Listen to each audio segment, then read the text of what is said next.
Então, eu vou dar a palavra para a Lenise para ela falar um pouquinho, porque eu acho que se a Lenise puder compartilhar conosco essa experiência, né? A Lenise chegou aqui em 2015, não foi? No centro? 2013? 13. 2015 você começou a ajudar no Totem, não é isso? 2017. Ah, é? 2015 eu fiz o meu segundo Totens. Eu Ah, fiz tá o certo. primeiro em 2013 Tá. e o segundo em 2013. Mas Em você 2000. vai, eu acho que você compartilhando um pouco da sua história vai ajudar bastante nesse momento agora, né? Nossa, tem muito tempo, né? Parece que tem muito mais tempo do que na realidade tem. E hoje eu acho que eu tenho um entendimento. Assim, na realidade, quando eu entrei para o xamanismo, e foi através do totens e chakras, eu me lembro da primeira ou segunda reunião que a gente teve do totens, né? E que uma das pessoas que fazia parte, o nome dela era Roberta, a gente conversando, e eu estava numa alegria muito grande, que parecia, nossa, um achado, achei o meu grupo, né? Ainda não pensava assim, na questão de tribo. E eu falava assim, nossa, assim, é impressionante, né? A gente consegue conversar sobre essas coisas. E aí ela trocando comigo, pois é, a gente aqui a gente consegue conversar sobre esse tipo de coisas sem olhar para a cara do outro achando tá tirando onda com a minha cara. E foi muito avassalador para mim quando eu entrei. Eu sempre fui uma pessoa muito ligada à natureza, desde nova, muito ligada aos animais, desde nova. E eu sempre fui uma pessoa que tinha uma escuta. Só que eu fui professora, ainda dou aula, né? Muitos anos. Dei aula para criança, dei aula para adolescente, dei aula para adulto, jovem adulto, até idoso. E uma das coisas que a minha mais velha, ela falava, mãe, por que você não fez psicologia? Porque é impressionante, um aluno começa na sua turma num dia, no dia seguinte ele já quer contar a vida dele, ele já conta problemas para você. E eu falava assim, eu nunca pensei em fazer psicologia na minha vida. Eu quis fazer medicina, quando eu perdi no vestibular para medicina. Na época tinha a segunda opção, a minha segunda opção era história, porque não dava para botar uma carreira com mais pontos. Então eu fiz história. Quando eu comecei a fazer história, eu entrei para a política. Literalmente, era a época da ditadura militar, eu ia para a rua, não dormia fazendo pichação, entrava em turma falando da ditadura, ou seja, existia alguma coisa em mim que queria ajudar, que queria mudar o mundo, que queria melhorar as coisas. E aí, quando eu comecei a dar aula, era isso, né? Assim, eu dei muita aula para adolescente, então eu dava aula e, ao mesmo tempo, sempre tem, ainda mais que eu dava aula para grupo pequeno, às vezes particular, a pessoa, você acaba criando uma interação. Então, assim, tinha essa coisa de querer, de uma certa maneira, ajudar o outro. Quando eu entrei para o xamanismo e comecei a trabalhar com determinadas técnicas, eu me lembro que, terminando totens, a minha turma do totens, ela de manhã era a turma oficial e à tarde continuava a turma e tinha uma turma que reciclava, né? Que eram, assim, a gente ficava boquiaberta, que eram pessoas que já estavam há um tempão, sabiam muito, e foi uma experiência muito rica. E eu me lembro da primeira canoa que nós fizemos. Foi depois que terminou a aula, ia ser feita uma canoa para uma pessoa, que era inclusive do grupo, que passava por um processo de um câncer, e a gente foi fazer uma canoa. E eu me lembro dessa canoa. Eu me lembro da canoa querendo virar. Eu era num dos lados, né? Eu ficava num dos lados. Eu me lembro da canoa querendo virar. Eu me lembro da minha águia vindo. Já tinha águia naquela época, né? Eu me lembro da minha águia vindo. E eu me lembro depois dos relatos. E aquilo, para mim, era tão intenso. Era uma coisa assim. É isso, é esse o caminho. Mas a gente tem dúvida? Tem muita dúvida. E aí eu vou contar uma coisa que é bem mais para cá, não sei exatamente, bem antes da pandemia, eu fiz um corpo de cristal para um animal, era um cachorro. Me pediram para fazer um corpo de cristal para um cachorro. E eu fiz o corpo de cristal para o cachorro, e aí no corpo de cristal, o cachorro, ele dizia que ele queria viver.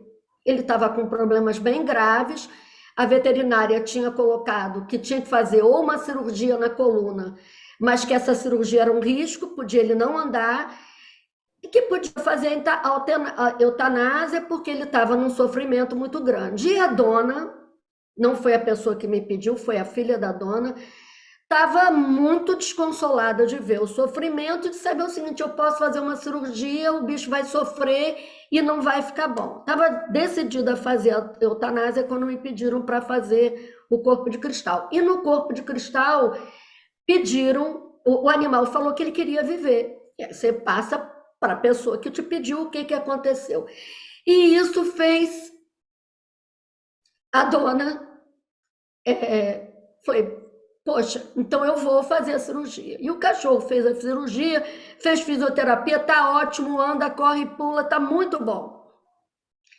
Eu curei o cachorro? Não, eu fui um canal que ouviu o animal, né, através do mundo espiritual, dizendo que ele queria viver. Passei isso. A dona sentiu no coração dela de fazer isso. Então, eu acho que nesse trabalho, para quem quer trabalhar dessa maneira, tá aberto para ouvir, né? Então, assim, esse exemplo para mim é um exemplo muito importante. Por quê? Porque às vezes, quando você fica na dúvida de vem imagens, vem coisas que acontecem, e aí você quer que aconteça, para muitas pessoas, né? Você quer que aconteça uma cura exata que não acontece. Esse exemplo, para mim, ele baliza aquela coisa seguinte: as coisas acontecem. E assim, hoje, toda vez que eu vou fazer qualquer coisa para qualquer pessoa, eu sempre peço a cura necessária. E eu tenho a confiança de que a cura necessária não me cabe. Não sou eu que sei qual é a cura necessária. A cura necessária é o mundo espiritual. Então eu peço pela cura necessária. E acredito que em algum momento, em algum estágio, de alguma maneira, aquela cura vai acontecer, né? Que pode ser uma pessoa que tem um problema físico, pode ser uma pessoa que tem um problema emocional, alguma coisa vai acontecer e não necessariamente eu vou ver aquele fruto imediato, mas que eu acredito que aquilo vai acontecer. O uso dos animais, para mim também, e aí a Thames fala do gorila, né, é um grande querido para mim, porque eu não sei se eu já contei nessa turma, eu tenho um gorila nos pés. Então, eu tive muitos problemas com a minha mãe, com a minha irmã, muitos, assim, não tem como enumerar, e que balizou durante todo o meu período no xamanismo. Foi muito difícil, a Tami sabe disso. Daqui desse grupo, a Kelly é uma outra pessoa que pegou, mas era muita coisa, muita coisa. Então, assim, eu saía da minha casa para ir para a casa da minha mãe, eu pedia o gorila que tivesse comigo, porque ele era dos meus pés, era o meu suporte, e eu sentia o meu corpo. E o gorila, ele tem uma coisa que ele bate no peito, só que o gorila, quando ele bate no peito, isso é no gorila mesmo, não é o gorila espiritual. Quando ele bate no peito, ele pode bater no peito para mostrar para o oponente, né, para o outro gorila, que ele é o alfa ali, ou ele pode bater no peito mesmo, porque ele sabe quem ele é, né? Então, na família, ali no grupo dele. Então, eu pedia isso, eu chegava a sentir as minhas costas ficarem de uma outra maneira e até as pernas. E eu pedia ao gorila que eu, quando ia para a casa da minha mãe, que ali era uma coisa muito complicada, e eu sabia que, inclusive, a nível espiritual, com alguns obsessores, que eu soubesse quem eu era, que eu não esquecesse isso. E mandava, né? Assim, Então, assim, eu não tinha uma onça no Tótems, mas eu tinha um histórico com a onça. Então, eu pedia a onça que fosse, eu pedia o gorila que fosse, ficasse na porta, e que a onça já desse uma limpada para que quando eu entrasse tivesse menos. E eu fazia isso. E eu ia lá, normalmente, dia sim, dia não, era uma carga muito grande. Então, eu fui aprendendo a trazer os animais.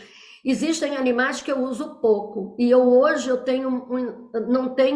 não entendo exatamente o porquê, mas eu estou começando a usar mais. Por exemplo, o meu animal do segundo chakra são uma tartaruga de terra e uma tartaruga de água.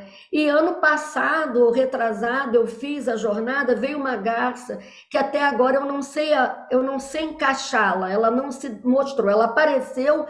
Eu, às vezes, lembro dela, mas eu não consigo senti-la.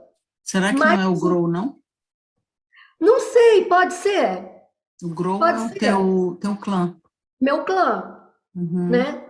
E o Grow, ele tem aparecido muito para mim em fotos. Vira e mexe tem uma foto que alguém manda ou que aparece no Instagram do Grow. Gente, eu nunca tinha visto o Grow. Olha que eu já tenho o clã do Grow há muito tempo, Em né? Então, inglês é assim, Crane, não é isso? Crane. É. E aí, assim, essa garça, só que eu não consigo, eu nunca trabalhei diretamente com ela, mas eu trabalhava pouco com as tartarugas. E recentemente eu tenho chamado mais pelas tartarugas, porque como era uma tartaruga da água e uma tartaruga da terra, é para trabalhar com dois mundos, né? É, é, enfim, para conseguir porque exatamente isso. Quando você vai fazer um corpo de cristal para a pessoa, quando você vai fazer uma jornada, e que às vezes você vai fazer, como eu fiz acho que a semana retrasada, ou passada, eu quis fazer uma jornada para mim e eu queria fazer uma jornada de limpeza para mim. E aí eu fui fazer uma jornada de limpeza para mim, e eu fui para o fundo do mar. Fui lá para o fundo do mar mesmo, para fazer a limpeza, né? A limpeza ela foi feita no fundo do mar, mas ela foi feita em outro estágio. Então você pode fazer uma jornada para fazer uma limpeza para o outro, né? Que o outro está precisando de uma limpeza energética. E assim, uma das coisas que eu tenho feito muito, e recentemente, eu tenho pensado muito nos exemplos, né? E essa pandemia, gente, eu fico até sem graça de falar, ela tem sido muito benéfica para mim, mas muito benéfica para mim, porque eu tenho tido um tempo muito grande para pensar, para meditar, para ficar observando coisas que me enchem a alma, que então é enxergar a natureza. Então, e aí eu falo assim, milhões de lições que eu peguei nessa pandemia com a minha moreira, com a aranha, com os galhos do buganvília, só porque eu podia estar ali sentada na minha varanda no momento Nico, que eu brinco, que é todo dia eu faço um momento Nico, que é um momento com o meu cachorro, Nico Nicolino Piccolino, que é um lorde italiano, que eu brinco que ele é um lorde italiano, é um vira-latês de categoria. E esse momento, Nico, é aquele momento assim que eu já levei ele na rua, já tomei café, sento. Às vezes eu tenho aula às 9h30, então eu tenho pouco. Quando eu não tenho aula às 9h30, eu tenho mais. Eu sento e tenho a graça de morar numa casa que tem um jardim e eu fico ali. E aí deixo. Aí vem borboleta, aí você observa, vem. E aí as mensagens, e isso eu tenho isso com tanta certeza, gente, o universo ele fala com a gente o tempo todo. O tempo todo o universo fala com a gente. Só que, infelizmente, a gente não foi ensinada a ouvir, não foi ensinada a ver. E aí, ano passado, apareceu uma. Eu tenho um tigre no cardíaco e uma naja. A naja veio ano passado. E ela veio, ela dizia que eu tinha que aprender, que ela estava vindo para que eu aprendesse a olhar com o olhar do coração, né? E é isso, quando você se abre para olhar com o olhar do coração, você vai ver algumas coisas que a natureza fala com você o tempo todo. E às vezes as respostas para as nossas questões elas vêm. Eu tenho andado muito emotiva, mas muito emotiva, muito emotiva. Eu sou uma pessoa emotiva. Criança, meu apelido era manteiga derretida. Consegui dar mas eu tenho andado muito emotiva, né? Coisas muito simples. É, é, me deixam, parece que o coração ele expande de uma maneira que não cabe. Mas assim, eu tenho começado, como é que eu estou tentando trabalhar um pouco com essa emotividade, né? Que às vezes incomoda. Comecei a plantar. Gente, que delícia! Olha, domingo quase que fiquei envergada de tanto que eu plantei. Fiz vasinhos com várias suculentas. E aí, assim, eu tenho o hábito eu tenho duas violetas, uma roxa e uma branca que eu dediquei aos arcanjos quando eu recebi agora durante a pandemia. E todo dia eu dou bom dia para minhas plantas. E agora, nessa pandemia, e principalmente dessas últimas semanas que eu comecei a plantar, eu começo, quando eu vou dar bom dia para as plantas, eu abençoo as plantas, que é uma outra coisa. E essa pandemia também tem me trazido muito meus antepassados. Eu tive uma bisavó que era benzedeira. Eu tive muito pouco contato com ela, mas eu me lembro dela benzendo, com aquele português muito arraigado que ela tinha, com Deus, eu com terreiro, de mamãe levando a gente até ela, de ter fila na porta dela, né, que era vento virado, era quebrante, era cobreiro, essas coisas todas. Mas isso sempre ficou tão esquecido na minha vida, e eu tenho trazido um pouco isso. Outra coisa foi no Dia dos Pais. Eu li, assim, eu já estava com muita vontade de fazer alguma coisa, né, com relação ao meu pai. Mas aí eu li a mensagem do Instagram da Tamis e me deu uma vontade de homenagear, de honrar o meu pai. Aí fui procurar uma foto dele, achei uma foto dele, escrevi um texto e ali eu vi como eu sigo algumas coisas dele, como a questão da ajuda, né? Então eu cresci, meu pai parava na estrada, quantas vezes meu pai parava carro para botar a família, que era eu, minha mãe e minha irmã, porque ele ia ajudar pessoas num acidente. Isso foram várias vezes, foram várias. E quando a gente era criança, isso incomodava, né? Ter que parar, mas o papai parava em todo acidente para ajudar. Se um cachorro foi atropelado, ele está passando, ele parava, já foi até mordido. E aí, nesse dia que eu fui escrever sobre o papai, veio claro na minha cabeça quantas coisas eu peguei dele. Essa é uma de querer ajudar. Só que o amadurecimento espiritual que eu acho que hoje eu tenho, ainda tenho muito, mas hoje eu tenho algum, é de entender que, primeiro, e eu aprendi isso na cabeça com a família, as pessoas têm escolhas, e essas escolhas você não pode mudar, não lhe cabe mudar. Quando você, na realidade, é falta de humildade sua você querer mudar as escolhas das pessoas. Você pode se colocar ali, junto, né? Dando seu afeto, dando seu carinho, você pode dar um conselho, mas existem escolhas que as pessoas, elas decidem, elas vão passar por isso e vão ter ganhos ou perdas, como você já teve ganhos ou perdas com as suas escolhas, né? Isso ainda é difícil para mim. Isso é um aprendizado que eu tento fazer em todo dia, até para... aos 18 anos, 17 anos, eu era ateia e discutia com meu pai, que era messiânico, e que eu falava para ele que Deus era esse, se ele não via as pessoas passando fome na rua. Isso aí a gente chama no xamanismo, Lenise, de exercitar a humildade, né? Sim. Aceitar que o outro tem uma escolha também. Né? Tem a escolha. Isso é difícil, porque quando você vê alguém passando por uma situação muito difícil, você quer ajudar, mas você tem que saber exatamente isso, saber separar o seu ego dessa questão, né? De você querer ajudar e de respeitar que também existe a escolha do outro e alguma coisa além que aquela pessoa não está passando por aquilo tudo à toa. É como a pandemia. Para mim, a pandemia é uma grande chance que nós seres humanos estamos tendo de mudar. E aí, quando você vê aqui as pessoas do Totens, eu tenho atendido algumas pessoas, e hoje uma coisa que eu vejo é o seguinte: As pessoas estão muito desempoderadas, porque elas se acostumaram a dar o poder para as outras, em tudo. Você dá para o chefe, você dá para o marido ou para a esposa, você dá o poder para os filhos, você dá o poder para a família e você fica sem nenhum. Né? E você acha que isso é o bom samaritanismo, né? Aquela pessoa que está sempre para o outro, para sempre para o outro. E chega num determinado momento que isso fica como aquele caderninho de cobrança. Você vai cobrar porque né? Você deu a sua energia. E cadê a sua energia? E aí você vai querer cobrar do outro essa energia de troca, de volta, porque afinal de contas você só dá. Então é importante que a gente mantenha esse fluxo.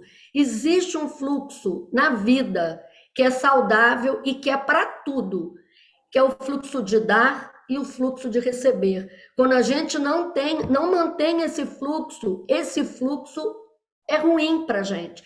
Mas não é ruim para mim, é ruim para mim e para o outro, porque o outro também está tendo esse fluxo quebrado. Isso é fácil? Não, não é.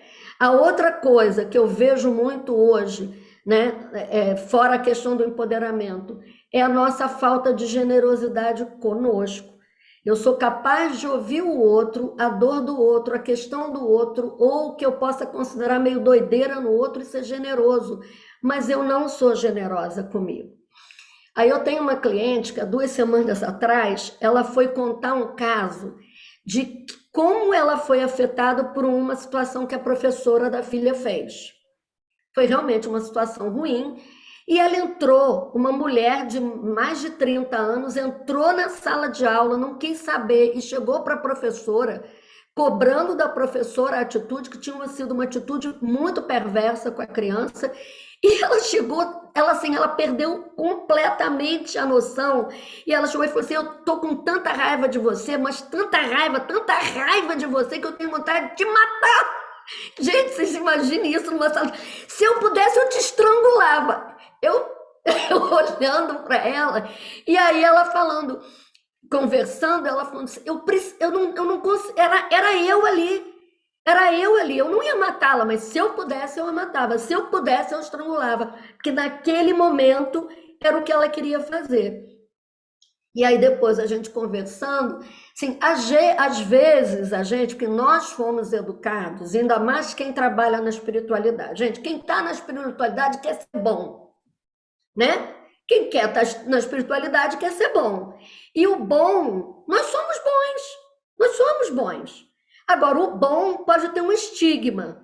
Por quê? Porque aquele bom, quando se pega com um sentimento de raiva, que é o sentimento mais taxado, ele quer fugir do sentimento, né? Ele quer fugir daquele sentimento, porque aquele sentimento é ruim e o bom não tem raiva. Eu também já passei por isso catastroficamente com a minha mãe. Eu tive um acesso, literalmente, de raiva, de assim, se eu pudesse, eu pegava ela, tirava ela da minha, ela estava na minha casa, tirava ela da minha casa, eu não queria saber para onde que ela ia. Eu só queria tirá-la dali. E aquilo foi avassalador. E eu dou graças a Deus de que eu consegui entender isso, pegar o telefone, ligar para minha filha mais velha, que hoje mora em Belo Horizonte, mas morava em Além Paraíba. Isso era uma sexta-feira, e falar, Carla, você, por favor, venha para cá. Eu não vou ter condição de lidar com a sua avó no final de semana. Eu tava, gente, era muita raiva, por uma série de motivos. E aquilo foi avassalador porque é minha mãe, e estava numa fragilidade, Lé com Cré Maria sem a sua avó. Difícil de você, não é uma pessoa que está na boa, na sua frente, você está discutindo, você está com raiva. Era uma pessoa que não estava fora da sua cabeça, ou seja, insegura, enfim. E hoje, o que eu digo, né? Muito, o que eu aprendi?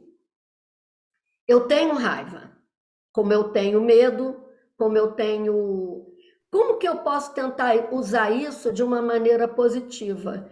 É não botar para debaixo do tapete. Então, eu brinco que eu falo assim, eu chamo a raiva para tomar café. Eu faço um café de qualidade, eu gosto muito de café, né, gente? Eu faço um bom café, boto a mesa, sento e me disponho a ouvir a raiva. Ouvir o que ela que tem para me dizer. E vou ponderar com ela. Ela vai ter o lado dela, eu vou ter o meu lado. Agora, eu não vou fazer um quarto de hóspede para a raiva. Eu não quero a raiva morando comigo. Eu quero conversar com ela, dar ouvidos a ela, entender o que ela tem a me dizer. Na medida que eu entendo o que ela tem a me dizer, o meu olhar sobre ela vai mudar, porque ela não está ali à toa. Né? Isso é raiva, mas acontece com medo. Há um mês, 2 meses atrás, eu tive também um episódio de achar que estava com Covid, porque eu tive uma gripe muito ruim, uma virose muito ruim, tive todos os sintomas de Covid. Febre, não conseguia me levantar, enfim. E, obviamente, né, por mais espiritualizada, por mais que você ache que você reze, por mais que você ache que você está protegida, bate aquela coisa... E se eu estiver com Covid? Eu tenho 63 anos. E se eu for internado? E aí começou, né? Não me paralisou, mas começou a dar aquele que você fica com aquele pensamento repetitivo. E aí, como que eu usei esse medo, para mim, foi muito importante. Eu sou uma pessoa, gente, muito desorganizada. E aí eu comecei a ver o seguinte, ora, se eu hoje sou internada, e se eu fico entubada, e se eu morro, coitada da minha filha mais velha e do meu marido, que a mais nova, que mora na Califórnia, vai levar mais tempo. Porque eles já não vão saber onde está nada, porque eu sou uma bagunceira, os documentos, está tudo uma zona, conta, número de conta, no cartão, o cartão da minha irmã, que eu tomo conta. E aí eu comecei a usar esse medo que eu estava para ver que existe essa possibilidade. Você está vivo, existe a possibilidade de você não morrer. Nós estamos numa época de Covid, existe a possibilidade de eu pegar e sei lá, é óbvio. Mas aí eu tirei o meu foco dessa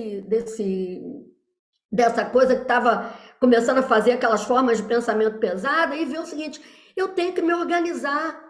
Então, o medo, para mim, ele conseguiu me ajudar a entender que não dá para uma mulher de 63 anos ter documento que, né, não tem ninguém, ou 63 anos, e não, ainda mais numa situação dessa, não ter essas coisas organizadas que possam facilitar a vida, ou conversar sobre a morte. E aí eu pensava assim, gente, meus objetos sagrados. Eu não quero que as minhas filhas fiquem com meus objetos sagrados no peso, porque a minha mãe amava esses objetos, tinha como sagrado, a gente vai ficar. Não, eu quero que seja dado para pessoas que vão sentir isso com uma importância. Mas elas não vão adivinhar isso se eu não falar. E isso eu não tenho que falar doente, isso eu tenho que falar bem. Então me fez pensar numa série de coisas, mas primeiro vieram aquelas formas de pensamento mais medrosas, mais angustiadas. Fiz o teste deu negativo, mesmo assim eu ainda fiquei umas 2 semanas, principalmente fisicamente, muito cansada, sentindo muito cansaço, mas já sem o peso do Covid, né, que é um peso. Então, assim, eu vejo que a gente... Usei muitos animais, tenho usado muito os animais. Atualmente, eu até às vezes vejo que o lobo, quando eu uso menos ele vem, né? Eu estou fazendo alguma coisa, eu começo a sentir, e aí vejo aquela imagem do lobo, né? E assim, até quem era que falou, Ingrid, eu tô com um vira-lata, né? Que vai fazer 2 anos. Ele tem certeza que ele é o alfa. Ele tem certeza absoluta que ele é o alfa. E nós estamos com muita dificuldade, porque nós sempre moramos na zona do conforto, tínhamos cadelas muito maiores, que eram 2 boxers, 3 boxers eu já tive, enormes, muito educados. E o Nico, que é um cachorro maravilhoso, ele tem um temperamento, além de hiperativo, ele tem um temperamento que, se você vai com ele na raiva, você puxa uma raiva dele que eu não sei de onde vem. E aí eu vejo que ele está vindo para trazer uma paciência, principalmente para o meu marido, porque eu tenho mais paciência, e aí eu falo, sabe qual é a diferença? A diferença é que eu vou na autoridade. Ele respeita, você vai na raiva. Ele puxa a raiva dele. Aí na raiva dele, bate a raiva dele com a sua raiva e vocês não se entendem. Ele não quer a raiva. Eu sei lá porque tem alguma coisa do passado desse cachorro, que a raiva para ele, a fisionomia dele muda. Mas ele precisa da autoridade. Então, assim, esse ponto com os animais, e outra coisa, porque os animais, eles também falam um pouco da nossa casa, né? Os animais, o cachorro, o gato, o passarinho, você está passando por um processo de mudança. E aí, para não estender, gente, desculpa, eu só queria falar o seguinte: eu acredito que esse momento que a gente está passando, por mais duro que pareça, não é à toa que tem gente que não quer mais fazer o que estava fazendo, que questiona a profissão, que não quer mais morar ali, que não sabe mais se ama o marido, né? Porque como eu tenho escutado pessoas dizendo assim, mas é isso, e eu não sei quem eu sou. Só que aí, se eu for falar hoje para vocês quem eu sou, sim, né? Não é tão simples, mas eu sei que eu não sou só a Lenise professora, a Lenise terapeuta, a Lenise casada com o Dinho, a Lenise mãe da Carlia, né? Então, assim, eu posso não ter exatamente ainda isso, mas eu sei que não é só isso que me define, como não é a raiva que eu tenho no momento que vai me definir, não é o medo, não é a insensatez, isso não é o que me define, né? Então, gente, é importante que quando a gente se empodera, a gente, tem que ser generosa consigo. Ser generosa consigo. Durante muito tempo, eu sempre fui generosa com o outro. É ótimo, é bom, sim, me fazia bem, sim, me faz bem até hoje, mas eu tenho que ser generosa comigo. Ser generosa com você dá a hora que você está dizendo assim, não aguento, gente. Faz um corpo de cristal para... Tá, eu vou fazer, mas eu não vou fazer hoje, porque hoje eu não tenho energia para isso. Você pode tomar conta de fulano? Não, hoje eu não posso, porque eu não tenho energia para isso, ou a minha mente está muito cansada. E a gente acaba não conseguindo fazer isso, porque senão a gente não é bom, né? Senão a gente não é bom. E a gente não tem que ser fraterno, a gente saiu do campo das indulgências, gente, da medievalidade. A gente não tem que ser fraterno para estar bem. A fraternidade tem que vir do coração. Não é uma decisão. Eu vou contribuir, eu vou ajudar, porque aí eu vou estar num patamar melhor. Isso não existe. Isso é fake news. Isso tem que estar de dentro, né? Tem que vir de dentro, não para fazer papel de bonzinho.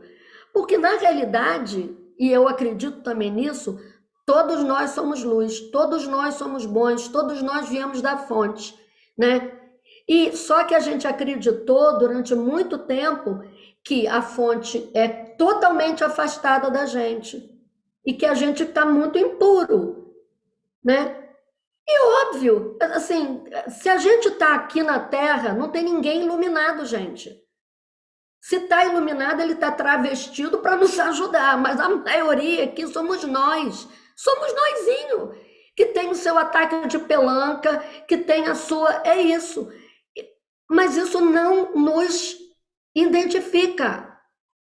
O que nos identifica é aqui, ó. A gente está aqui para tentar entender isso. Para tentar, né? Então, um briga com o horário, um fica zangado porque não... Vamos ser um pouco generosos com a gente, vamos ouvir um pouco os nossos sentimentos também de maneira generosa. Quando a gente não conseguir ouvir os nossos sentimentos de maneira generosa, vamos pedir ajuda. Que às vezes também na espiritualidade a gente coloca uma capa de que eu sou, desculpe a palavra, o fodão. Né? Eu sou porreta, eu não preciso pedir ajuda. Eu preciso pedir ajuda, às vezes eu preciso pedir ajuda. Uma amiga minha teve um sonho comigo há 3 semanas atrás, que ela sonhou o seguinte, é uma pessoa muito espiritualizada em quem eu confio muito. Ela sonhou comigo e que eu estava cortando vários legumes, que eu tinha uma variedade enorme de legumes, e eu estava cortando todos os legumes. né? Descascando, cortando todos os legumes. E o meu sentimento era de que eu sabia cortar os legumes, eu sabia usar os legumes, mas que ela sentia que eu precisava de estar atenta aos detalhes. Quando ela me contou isso, bateu imediatamente para mim. Ah, eu, quando vou fazer uma jornada, um corpo de cristal, uma defumação que alguém me pede para rezar, que eu boto o nome no altar, eu acho que eu me protejo, né? Eu faço lá as minhas coisas que eu...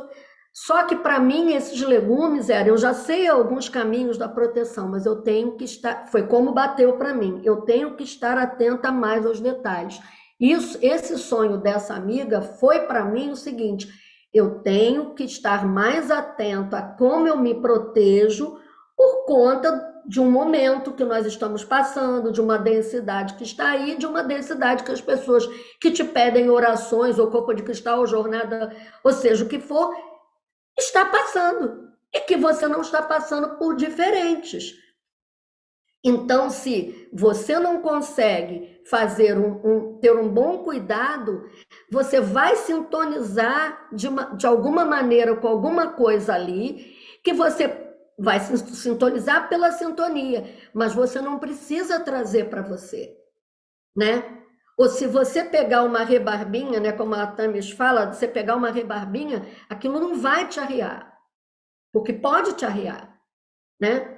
Vai estar em conexão com alguma coisa sua, mas você pode fazer essa conexão e sair mais ilesa, né? Então eu peguei esse sonho, quando ela estava falando do sonho, foi a primeira coisa que me veio na cabeça, né? Aquilo, assim, gente, é isso. Então eu comecei a prestar mais atenção nisso. Então é a coisa da gente estar aberto para ouvir o que o outro diz, ouvir o que o universo fala, ouvir a natureza, prestar atenção na natureza e se conectar com ela, ser generoso consigo. E ser generoso consigo hoje empodera, né? E aí, e trabalhar o coração também. Eu acho que a gente precisa hoje, ele tem um papel fundamental para a gente, porque ele consegue, é ele para mim que é o guia. No outro dia eu postei no Instagram uma frase do Dom Juan, do, Castanheira. do Castanheda, que eu voltei a ler, né? E é impressionante como é diferente fazer essa leitura agora. Como é diferente fazer essa leitura agora. Que é o caminho do coração. É esse o caminho hoje que eu sigo, é o caminho do coração. E o caminho do coração vai ter a forquilha. Sempre. Na vida a gente sempre tem a forquilha. Sempre vai ter um lado e sempre vai ter o outro. E quando às vezes a gente escolhe um lado e que depois a gente vai ver que aquele lado naquele momento não foi o correto, ele foi o correto. Ele foi o correto naquele momento, ele foi o correto porque a gente aprendeu alguma coisa. E ninguém vai estar sempre no caminho certo, né? Assim, com 63 anos de idade, e como a minha mãe dizia, não existe ser na história. Se eu fizesse, não existe isso.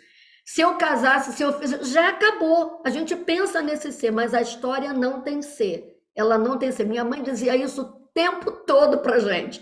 E assim, na época você ficava, né, achando aquelas baboseiras, aquelas lorotas. Então, assim, isso é uma coisa que ela dizia muito, e a outra coisa que ela dizia muito é: cada cabeça a sua sentença. E é outra coisa, é verdade. São nossas escolhas. As escolhas têm consequências. Eu falo isso, falava muito isso para minhas filhas, né? Hoje eu falo menos, uma com 35 e uma com 30, elas já sabem disso, né? E aí já deu, já falei muito. Mas é isso, gente, assim, é, espero que tenha ajudado. Esse é um caminho que para mim é um caminho sagrado, é um caminho do coração. Vem muita lambada. E eu me lembro de uma coisa que a Tamis me falou logo no início, e eu tenho isso claro. Não pense que quando você está na espiritualidade, você não vai ter provações. E você vai ter provações, e muitas. E aí vai ter aquela pessoa que vai dizer: ué, mas você não faz isso, mas você não faz aquilo, mas você não reza para cá. Sim, e é por isso mesmo que a gente tem mais provação, porque a gente está enfrentando alguma coisa para um bem maior. E o outro não quer. E quem não, né? E não é o demônio, porque eu acho que o demônio é a sombra da humanidade. A nossa sombra, os animais, alguns animais refletem, mas o demônio é a sombra da humanidade. Nós passamos um momento que a sombra da humanidade está danada, né? Então a gente tem que trabalhar muito bem as nossas sombras, né? Sim, com certeza eu acho isso, gente. Muito obrigada, Denise.